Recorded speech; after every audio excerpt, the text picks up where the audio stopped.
Hello everyone, today we're going to be talking about the Blade Master, mainly the Lightning Blade Master, because I really like this class and it's super anime. And so let's talk about it. First of all, I want to let you guys understand how threat works now. In order to use your threat skills, you press 1 and then you right mouse button to use War Cry.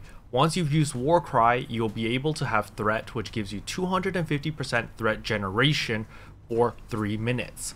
And just keep in mind that there is a 30-second cooldown before you can cast it again. So you can keep casting this whenever you want to have threat. However, what I do recommend most people to do is just put points in threat. Once you put points in threat, you'll be good to go and it'll make life so much more easier. However, if you just want that extra little boost of threat for free, you simply block and then use right mouse button to use War Cry, and voila, you've got 3 minutes of threat again. And this applies to all your skills, so no longer do you have to use certain skills to apply threat. Now it's all of your skills have threat as long as you use War Cry at the very beginning of the fight. And this applies to Kung Fu Masters as well as Wardens, so that's really cool.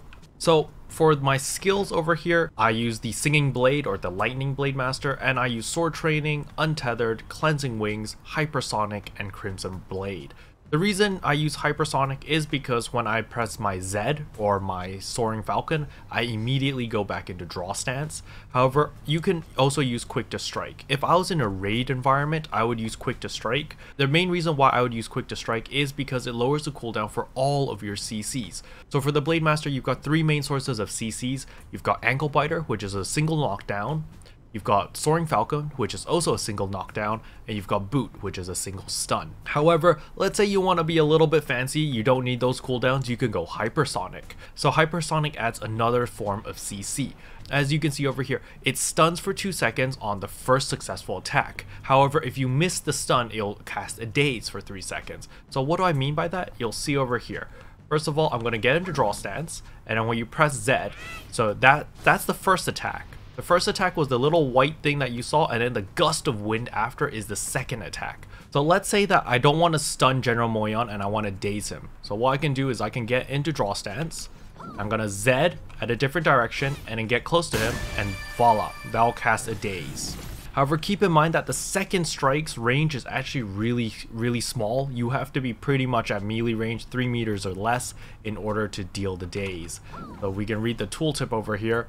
You know, it'll daze him for 3 seconds. However, it pretty much needs to be like point blank range. So just by having Hypersonic set up, I'm able to double stun because I can immediately boot an enemy, press Q, press Z, and then I'll be able to double stun. So let's show you that now. And that's it. Very simple combo. Obviously, it doesn't work on General Moyon since he only has a single CC bar, but that basically allows you to double stun on regular bosses, which is very useful. Especially nowadays because most people don't have a lot of CCs, so each CC that you can squeeze out is extremely useful. But like I said before, you might want to go Quick to Strike instead of Hypersonic just because of the extra cooldowns. Because it does lower the cooldown significantly, from 30 seconds to 24 for your stun, from 1 minute to 16 seconds on your KD, and 18 seconds to 16 seconds on your second KD, which is very significant. So Quick to Strike might be better in a raid environment, while Hypersonic is also useful depending on the situation, because having a double stun is very nice. This way you have a double stun and you have a double KD. Over here for Crimson Blade, the main reason I use Crimson Blade is because of this skill right here, the 1 strike 10 cuts. This allows me to deal 100k DPS every time I hit the enemy 10 times with my auto attack. So my auto attack, or my left mouse button, has been changed into Bleeding Edge. Every time I hit an enemy with a Bleeding Edge attack, it stacks 1 bloodstream. And once the enemy has 10 bloodstream stacks, I'll be able to use the 1 strike 10 cuts attack, which deals a ton of damage, as well as gives me a 3-second iframe if I do kill the boss. However, the more important thing is it resets cooldown of Lunar Slash, which is your tab skill.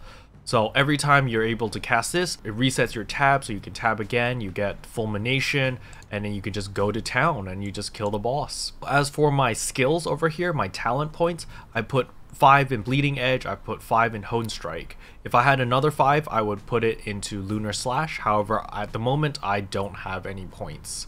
So there's that. I might actually consider putting 5 into 1 strike 10 cuts instead of Lunar Slash, just because of how strong this skill is. But that's basically it for the Lightning Blade Master. It's relatively straightforward, nothing too special, and I really love this class because it's just so mobile now. Look how far I can SS. Look how far that dash is, and I could use this ranged stun attack with the shockwave, and it's just super anime. I just really love this class. But yeah, basically that covers the Blade Master. If you guys have any questions, please let me know in the comments below. I don't know if I'll cover the Fire Blade Master. I might look into it. However, at the moment I don't have the gear. Like my gear is really abysmal for my Blade Master. However, I might consider looking at the Fire Blade Master if there's a lot of you guys that really want me to cover it. So do let me know in the comments below on what classes you want me to cover. But yeah, that's it for this video. If it helped, I would appreciate a subscribe as it really does help out my channel. And as always, thanks for watching. See you guys next time. Bye! What can I say except you're welcome?